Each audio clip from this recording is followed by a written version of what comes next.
दोस्तों, चाहे मर जाना, लेकिन 8 मार्च 2024 दिन शुक्रवार के दिन महाशिवरात्रि के विशेष अवसर पर यह 10 महापाप गलती से भी मत करना।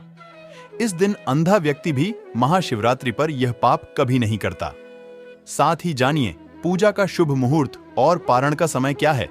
दोस्तों, महाशिवरात्रि प्यार का प्रतीक है, समस्त संसार को उजागर करने का विशेष पर्व है। यह खुशियों का संचार भारत ही नहीं, अब तो विदेश में भी महाशिवरात्रि बड़ी ही धूमधाम के साथ मनाई जाती है। महाशिवरात्रि गंगा जल की हर एक बूंद से भी ज्यादा पवित्र मानी गई है, शुभकारी मंगलकारी मानी गई है। दोस्तों, माता पार्वती ने पति के रूप में महादेव शिव को पाने के लिए घोर तपस्या की थी और इस तपस्या का फल है महाशिवरात्रि। कालों के भी काल, महाकाल का आशीर्वाद पाने के लिए कमेंट में लिखें, जय हो गौरी शंकर की जय हो, देवों के देव महादेव को एक लाइक जरूर करें। दोस्तों, महाशिवरात्रि पर एक ऐसा उपाय आपको करना है जिससे बिन पूजा पाठ के ही सारा फल मिल जाता है, जिसको करने के बाद बिना धूप दीप जलाए, अगरबत्ती जलाए, फूल अर्पित करें। मात्र यह एक उपाय कर लेना, भगवान शिव दौड़े चले आएंगे, कंगाल भी हो जाएंगे, धनी किस्मत पर लग जाएंगे।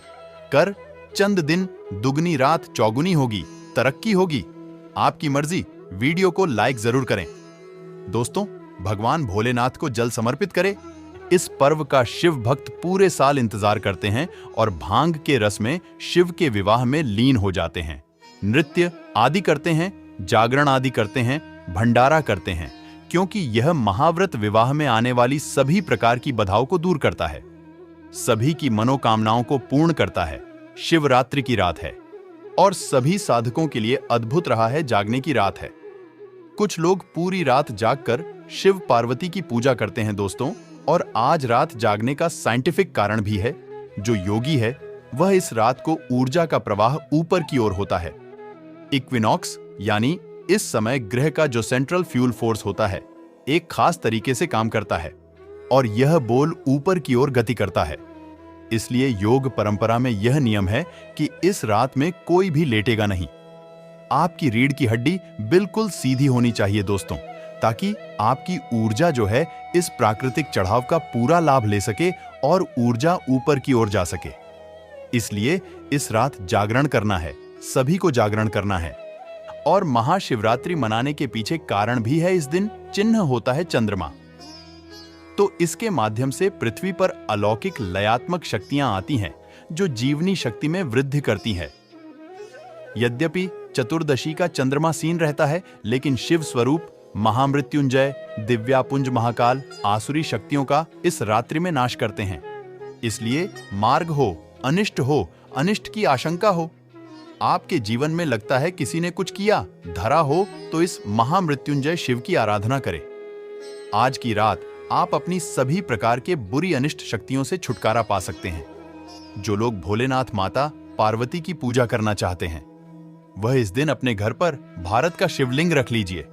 अभिमंत्रित होना चाहिए। जो भी शिवलिंग आप रखें अच्छे से उनको मित्रों द्वारा भी अभिमंत्रित करके रखें। स्फटिक हो, नर्मदेश्वर शिवलिंग हो, कोई भी रखिए, अच्छे से उनको भोलेनाथ को अपने घर पर ही पूजन कीजिए, एक लोटा जल चढ़ाकर, क्योंकि मंदिरों में बहुत भीड़ भाड़ होती है और महाशिवरात्रि पर यही भीड़ का नजारा बहुत ही खूबसूरत लगता है। कोने कोने में शिव भक्त है। अगर नहीं पॉसिबल होता है, ठीक से जल नहीं चढ़ा पाए, तो घर में ही शांति से आप पूजन करें। गाने का रस हुआ, पंचामृत हुआ, इससे आप इस दिन भोलेनाथ का अभिषेक कीजिए। दूध, दही, घी, शहद, शक्कर, पंचामृत बनाकर के अभिषेक कीजिए। दोस्तों, फिर भोले बाबा का श्रृंगार कीजिए, चंदन चढ़ाओ, अक्षत चढ़ाओ, जानू अर्पित कीजिए। थोड़ा सा इत्र, चंदन का इत्र विशेष रूप से भोले बाबा को बहुत प्रिय है, तो वह आप अर्पित कीजिए। उनके पसंदीदा पुष्प चढ़ाई आंकड़े की माला से उनका श्रृंगार कीजिए। कनेर के सफेद पुष्प चढ़ाएं। प्रजापति के पुष्प पर कनेर हुए, कमल हुए, गुलाब हुए, बेल हुए, यह फूल उनको बहुत प्रिय है, यह अर्पित करें। और 5 बेलपत्र अवश्य चढ़ाएं। अगर आपको बेलपत्र नहीं मिलते हैं या कटे फटे मिलते हैं जैसे तैसे, तो एक चांदी का बेलपत्र रख लीजिए। उसे दिन उसी को 108 बेलपत्र दान रखें। चांदी का बेलपत्र आपका अभिमंत्रित होगा तो वह 108 बेलपत्र अर्पित करने का फल आपको प्राप्त करता है। सब लाख बेलपत्र से आप भोले बाबा का जैसे अभिषेक करते हैं उतने ही मित्रों से उसका अभिषेक उनको अर्पित करने से उसका फल प्राप्त हो जाता है। और अभिमंत्रित बेलपत्र आप इस दिन चाहे तो, या जो आपके पास बेलपत्र है इस पर आप श्री श्री लिख करके या ओम नमः शिवाय या राम राम लिख करके अर्पित कीजिए। चिकना भाग जो होता है उसके पर लिखिए और यह डायरेक्ट शिवलिंग पर अर्पित हो। इस प्रकार से आपको बेलपत्र चढ़ाने चाहिए। कटे फटे बेलपत्र ना हो, इस बात का ध्यान रखें। जो व्यक्ति अधूरी चीज भगवान को अर्पित करता है तो उसे भी कटे फटे पत्तों की तरह ही कटा फटा फल ही प्राप्त होता है। दोस्तों, कहते हैं कि जब भोलेनाथ ने गले में विश्व धारण किया था तो आदि शक्ति मां के कहने पर देवताओं ने भगवान शिव के सिर पर भांग, धतूरा, बेलपत्र आदि रखा और निरंतर जल अभिषेक किया था, जिसकी वजह से उनके मस्तिष्क का ताप कम हुआ था और उसे समय से ही भोलेनाथ को भांग धतूरा चढ़ाया जाता है। और यह बात शिव भक्तों में बहुत कम लोगों को ही पता है कि इसी कारण शिवलिंग पर भांग धतूरा चढ़ाया जाता है। दोस्तों, अगर आपके घर में शिवलिंग है तो आज के दिन आप चाहे तो शिव जी का त्रिशूल हुआ, डमरू हुआ, यह भी आप उनको अर्पित कर सकते हैं। शिव जी के डमरू की दम दम की ध्वनि मंगल गुरु से संबंधित होती है। चंद्रमा उनके मस्तक पर विराजमान होकर अपनी क्रांति से अनंत आकाश में जटाधारी महामृत्युंजय को प्रसन्न करता है और बुध आदि ग्रह इसमें संभव से सहायक होते हैं। तो यह आज के दिन डमरू अर्पित करें। भोले बाबा को डमरू धारण भी कर सकते हैं। अभिमंत्रित करके आप अपने शरीर पर छोटा सा चांदी का डमरू धारण करें। नासा में एक महिला वैज्ञानिक है जिनका नाम सेलिना है। उनके गले में भगवान शिव का डमरू है। वह मानती है पूरा ब्रह्मांड ही शिव है, इसीलिए आप भी अपने गले में छोटा सा डमरू अवश्य धारण करें। जब अंग्रेज लोग, विदेशी लोग डमरू धारण कर सकते हैं, शिव का नाम ले सकते हैं, तो आप तो सच्चे सनातनी हैं। आपको गर्व होना चाहिए।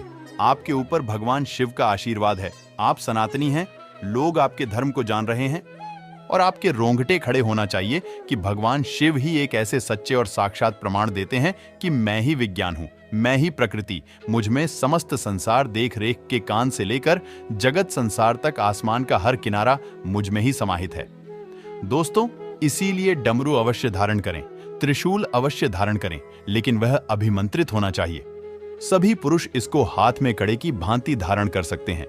यह अपने आप में चमत्कारी होता है।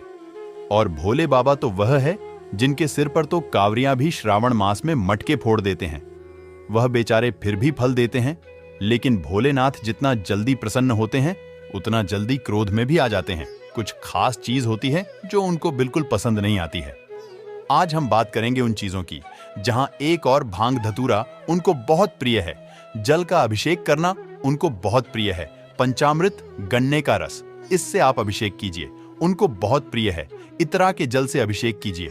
दोस्तों, लेकिन वही गन्ने का रस अगर बसी हो तो भूल से भी कुछ लोगों को मैंने देखा है रात में या पहले दिन ही फ्रिज में लाकर रख देते हैं गन्ने का रस और अगले दिन सुबह सुबह उसे भोले बाबा का अभिषेक करते हैं। ऐसी गलती ना करें, उसका लाभ नहीं मिलता है। तो आप सिर्फ जल से अभिषेक कीजिए। जल में थोड़ा सा इत्र डाल करके अभिषेक कीजिए। ऐसा करके आप अपने आप को ज्यादा ज्ञानी साबित ना करें। कुछ लोग पैकेट लेकर जाते हैं या प्लास्टिक की बोतलों में दूध लेकर जाते हैं, उसे अभिषेक करते हैं। ऐसा ना करें। स्टील का लौटा ले लीजिए, चांदी का लौटा ले लीजिए, या जो आपकी स्टील की कटोरी है उसे ले लीजिए या गिलास ले लीजिए। उसमें दूध रखकर ले और गौ माता का दूध हो वह आप अभिषेक कीजिए। जो पैकेट वाले बासी दूध होते हैं उससे आपको भोले बाबा का अभिषेक नहीं करना चाहिए। उसमें कई केमिकल मिले होते हैं और बाजार में मिलने वाला पैकेट वाले दूध में कई जानवरों का दूध मिक्स होता है जो कि शुभ नहीं माना जाता। नॉर्मल जल से अभिषेक कर लीजिए। अगर नहीं मिलता है तो यह भी बहुत चमत्कारी होता है। उसकी जगह सरसों तेल ले लीजिए, उससे अभिषेक कीजिए, तेल से अभिषेक कीजिए। ये सभी चमत्कारी होते हैं। लेकिन नारियल पानी से भी कुछ लोग अभिषेक करते हैं। कई पंडितों को मैंने देखा है नारियल पानी से अभिषेक करते हैं। आप नहीं कीजिए, क्योंकि नारियल को श्री का प्रतीक माना जाता है, यानी लक्ष्मी का प्रतीक माना गया है और उनको विष्णु भगवान की पत्नी का स्वरूप माना गया है। इसलिए उनको आपको शिवजी पर अर्पित नहीं करना चाहिए, वर्जित होता है। कुछ लोग शंकर से भी अभिषेक करते हैं, प्रेम बस करते हैं, क्योंकि विष्णु भगवान को हमेशा हम लोग बताते रहते हैं कि दक्षिणावर्ती शंख से अभिषेक कीजिए। दक्षिणावर्ती शंख अब उनके घर पर दक्षिणावर्ती शंख होता है। तो बड़े प्रेम बस जाकर भोले बाबा का भी दर्शन दिए कर डालते हैं और वर मांगने को कहा। दोस्तों, ऐसा नहीं कि शिलाद ऋषि ने शिव से कहा कि उसे ऐसा प्रयोग चाहिए जिसे मृत्यु ना छू सके और उस पर आपकी कृपा बनी नामक राक्षस का वध किया। भगवान शिव ने उन्हें आशीर्वाद दिया और अगले दिन हो गया था। शिलाद इस एक खेत से गुजरते समय शंकर की नवजात बच्चा पड़ा मिला, इसलिए तब शंकर जी ने उन्हें का प्रतीक माना जाता है। शिलाद यही तुम्हारा पुत्र है। भगवान का भक्त था और इसलिए भोलेनाथ की पूजा में शंकर का बच्चे का नाम निषेध बताया गया है। दोस्तों, कोई भी स्त्रियांचित वस्तु ब्रह्मचारी नहीं पालन करते थे। जैसे उनको इस बात का डर सताने लगा, ऐसे देखिए उनके भोलेनाथ की पूजा में हल्दी नहीं चढ़ता है आपको। उन्होंने क्योंकि शिवलिंग को पुरुषत्व का प्रतीक मानते हैं, ऐसे ही सिंदूर भी वर्जित है। शिव जी की सवारी ने अपने पति की हर मंदिर में के लिए शिव जी के साथ उनके गणों में नंदी जी हमेशा उनके साथ पार्वती का नाम लेकर आइए कीजिए। जानते हैं पार्वती नंदी कैसे बने? भोलेनाथ की सवारी। भोलेनाथ बैरागी फाल्गुन मास की शिवरात्रि को चीज महाशिवरात्रि के नाम से जाना जाता है। उसकी जगह आप इस बार महाशिवरात्रि भोले बाबा प्रसन्न शुक्रवार को मनाई जाएगी। अब आपको चढ़ाना शिवरात्रि चतुर्दशी के दिन मनाई जाती है। आप बोलेंगे कई जगह मैंने देखा है चढ़ते हुए। फाल्गुन कृष्ण चतुर्दशी को ही जलधारी पर चढ़ते हैं और माता पार्वती का विवाह हुआ था। 2 भाग होते हैं, इस कारण एक भाग जो लिंग होता है बहुत पवित्र पर्व माना जाता है। दोस्तों, भगवान शिव, दूसरा भाग पार्वती की आराधना का जहाँ से जल का निकास होता है, उसे माता पार्वती का प्रतीक माना गया है। इस तिथि पर ही भगवान शंकर मां पार्वती का विवाह हुआ था। सिंदूर हुआ, महाशिवरात्रि के दिन यह चीज महादेव के लिए उपवास कर सकते। महाशिवरात्रि का त्योहार उसे फाल्गुन महीने की अर्पित नहीं करना चाहिए की चतुर्दशी तिथि को मनाया जाता है। शौकीन है इस भोले बाबा को महाशिवरात्रि पुष्प चढ़ाइए, श्रृंगार यानी शुक्रवार को मनाई जाते हैं। लेकिन इस दिन एक पुष्प है सच्ची भक्ति और पूजा में निषेध है। व्रत करने वालों से सभी लोग जानते हैं महादेव अवश्य प्रसन्न होते हैं, बहुत और उनकी समस्त मनोकामना पूरी करते हैं। बार जब ब्रह्मा विष्णु भगवान में यह पावन गया था, हर तरह की शुभ सृष्टि के रचयिताओं ने कार्य करने के लिए अपने आप को श्रेष्ठ बताने लगे। और इसी तरह से इस बार की महाशिवरात्रि भगवान बेहद खास भी पालनकर्ता के रूप में महाशिवरात्रि पर बता रहा है। ये दुर्लभ संयोग हिंदू पंचांग के अनुसार हो गया। दोस्तों, महाशिवरात्रि में एक विशाल मार्च को पड़ रही है।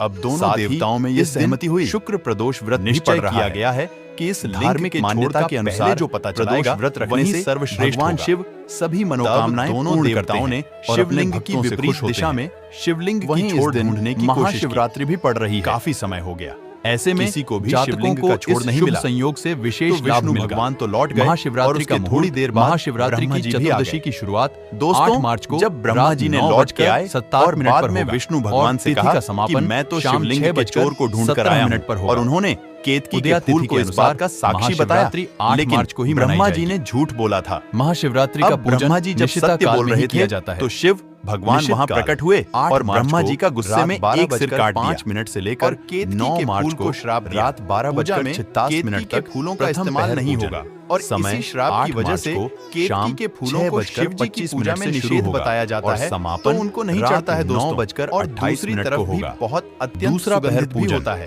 समय है 8 मार्च को माया की ओर ध्यान आकर्षित करता है। 28 से भोलेनाथ तो इन चीजों से दूर रहते हैं। 9 मार्च को रात 12 इनको आपको नहीं चढ़ाना चाहिए। तीसरे पहर पूजन तुलसी पत्र भी नहीं चढ़ाया जाता है। रात 12 बजकर इसके पीछे भी बहुत सारी कथाएं आती हैं और समापन हर चीज के पीछे जालंधर राक्षस की कथा है। चौथा जालंधर नाम का असुर समय भगवान के हाथों से मारा गया था। जालंधर को होगा एक वरदान लेकर सुबह 6:37 तक पत्नी की पवित्रता की वजह से धर्म में गाय को पराजित नहीं कर सकता पशु माना जाता है, लेकिन जालंधर को पराजित करने के लिए प्राप्त है भगवान विष्णु तो इस गाय माता ने योजना बनाया जाता है और असुर जालंधर की मान्यताओं के अनुसार वृंदा का गाय में देवी विष्णु ने पतिव्रत धर्म तोड़ दिया। गाय की पूजा करने से जालंधर की मृत्यु की खबर वृंदा ने सुनी तो वृंदा ने आत्महत्या कर ली। रूप से गाय की पूजा अर्चना पर और सेवा करते हैं। उनके जीवन में शिव जी को भी समृद्धि की कोई कमी नहीं होती। तुलसी की पत्तियां वर्जित। शास्त्रों के अनुसार शिव पूजा से जुड़े कुछ उपाय करने से व्यक्ति के जीवन चढ़ाना चाहिए। लेकिन मैं खुद मानती हूं कि भगवान शिव की गाय में 33 कोटि देवी देवताओं का वास माना जाता है। के लिए करना चाहते हैं। हिंदू धर्म में गाय का विशेष महत्व होता है। आपको काले तिल आप चढ़ा सकते हैं। दूध को अमृत माना गया है। आपको इसके अलावा गाय के मूत्र और गोबर का भी विशेष महत्व होता है। भी 1 या 2 बेलपत्र नहीं चढ़ाने चाहिए। गाय से जुड़े कुछ उपाय हमेशा शास्त्रों के अनुसार गाय से जुड़े कुछ उपाय करने से और व्यक्ति के जीवन सफलता, प्लेन बेलपत्र नहीं चढ़ाना चाहिए होती है। उसे पर कुछ ना कुछ लिखो। 33 कोटि देवी देवताओं का वास माना जाता है। शिवाय लिखे।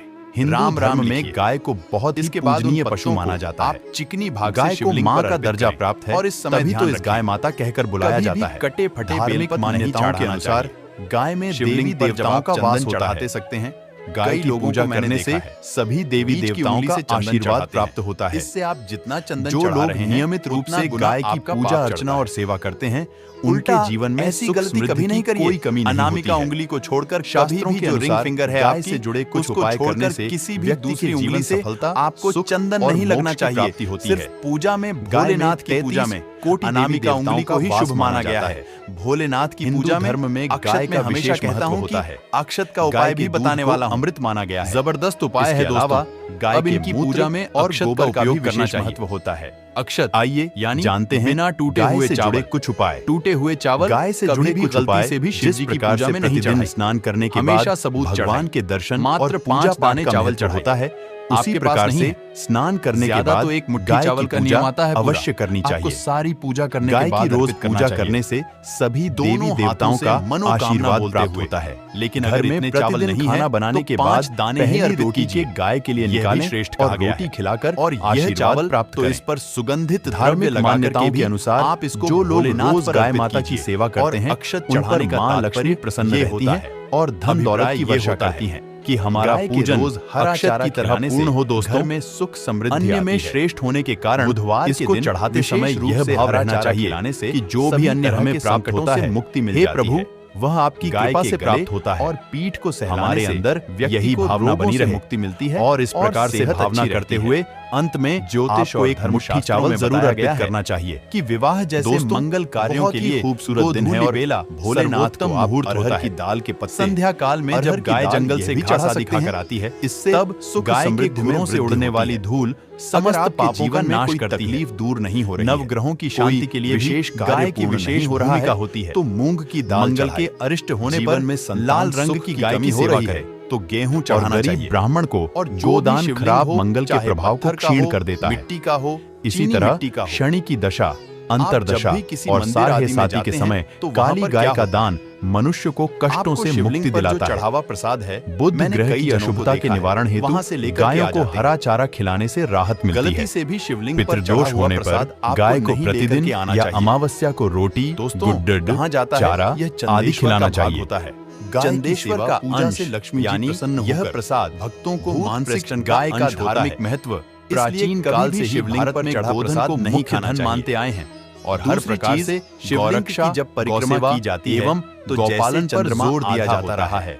शिव जी हमारे हिंदू शास्त्रों चंद्रमा वेदों में गौरक्षा इसी तरह से गौ महिमा की परिक्रमा भी आदि के प्रसंग भी अधिकाधिक इस बात का ध्यान रखें। रामायण महाभारत के दिन गीता में भी गाय को किसी न किसी रूप में उल्लेख गलत तरीके से कोई हानि पहुंचाना भगवान सीधे साधे लोगों को परेशान करना गौ मंदिरों में जा रहे हैं तो गलत तरीके से माता में सभी देवी देवता विद्यमान के लोगों को हमेशा शिव जी गौ माता में प्रतिष्ठित से नाराज इसके बाद महाशिवरात्रि की व्रत कथा का पाठ जरूर करें। साक्षात महाशिवरात्रि के पल पर पावन अवसर दूध दूसरे प्रहर में दही भी तीसरे प्रहर पर आ सकते हैं और चौथ पर में की परीक्षा से भोले बाबा का अभिषेक करें। शिव आपकी एक बात का विशेष ध्यान रखते हैं। साधारण परीक्षा ले सकते और रात्रि में उपवास रखें। ऐसा पाप शिवरात्रि की रात कभी भी सोना नहीं चाहिए। मनुष्य में जिस रात लोगों को रात्रि जागरण करना चाहिए नारायण का अगले दिन व्रत का पारण करना चाहिए। महाशिवरात्रि के बाद क्या करें क्या ना करें भगवान शिव साक्षात धार्मिक मान्यता अनुसार स्थान देते हैं। महाशिवरात्रि के दिन दोस्तों हमें नहीं पता जल्दी उठकर स्नान के बाद नारायण महादेव को जल और दूध अर्पण कर मिल जाए। शिव मित्रों का करना शुभ होता है। जानवर आदि के रूप में शास्त्रों के अनुसार महाशिवरात्रि का व्रत फलाहार करना चाहिए। भगवान महाशिवरात्रि की रात ध्यान के लिए बहुत शुभ मानी जाती है। इसीलिए इस दिन रात्रि में ध्यान लगाना चाहिए। इस दिन तामसिक भोजन का सेवन नहीं करना चाहिए और देर तक नहीं सोना चाहिए। इस दिन किसी का अपमान ना करें और किसी के प्रति गलत विचार मन में ना आने दें। शिव जी की पूजा में कुमकुम का इस्तेमाल नहीं करना चाहिए। शिव जी को केतकी के फूल और टूटे हुए अमजद भी नहीं चढ़ाने चाहिए। शिवरात्रि के दिन शिव को बेलपत्र चढ़ाते समय ध्यान रखें कि बेलपत्र के तीनों पेट पूरे हो। बेलपत्र का कोई भी पता कहीं से कटा फटा ना हो। साथ ही बेलपत्र चढ़ाते समय इनका चिकना भाग शिवलिंग से स्पष्ट करना चाहिए। इस प्रकार आपको उसे शिवलिंग पर अर्पित करना होता है। दोस्तों, हमारे द्वारा दी गई जानकारी आपको पसंद आई हो तो वीडियो को लाइक करें और चैनल को सब्सक्राइब जरूर कर लें। जो सील से रहते हैं, जय महाकाल, हर हर महादेव, शिव शंभु। अतिथियों की सेवा के लिए तत्पर रहते हैं, क्षमाशील होते हैं और धर्म पूर्वक धन का उपार्जन करते हैं, जो दूसरों के धन पर लालच नहीं रखते, जो पराई स्त्री को वासना की नजर से नहीं देखे, जो किसी की निंदा नहीं करते और सबके प्रति मैत्री और दया का भाव रखते हैं, जो सबसे प्यार से बोलते हैं। दोस्तों, तो इस बार सच्चे दिल से शिवरात्रि माननी है। मनुष्य को ऐसे भी अपने जीवन में शुभ कर्म करते रहना चाहिए। जैसा कर्म करेंगे आज वैसा ही आपको प्रारब्ध मिलेगा, क्योंकि सबसे बलवान अत्यंत अंत में प्रारंभ ही होता है और उसी के अनुसार जीव भोग करता है। दोस्तों, जागते रहे। जैन की रात है, महाशिवरात्रि की रात है और सिर्फ बाहर से नहीं जागना है, अंदर से भी अपने आप को जागरूक करना है। अपने अंदर की आत्मा को, सच्चाई को जगाकर रखना है, भोलेनाथ से कनेक्ट करना है। और कुछ करें ना करें, ज्यादा से ज्यादा ओम नमः शिवाय, ओम नमः शिवाय, ओम नमः शिवाय, ओम नमः शिवाय इसका जाप करते रहे। अगर आप भगवान शिव को अपना पिता मानते हैं, सच्चे दिल से उन्हें अपना ईश्वर दादा जगत मानते हैं, उनसे प्यार करते हैं, तो एक लाइक जरूर करना। हर हर महादेव।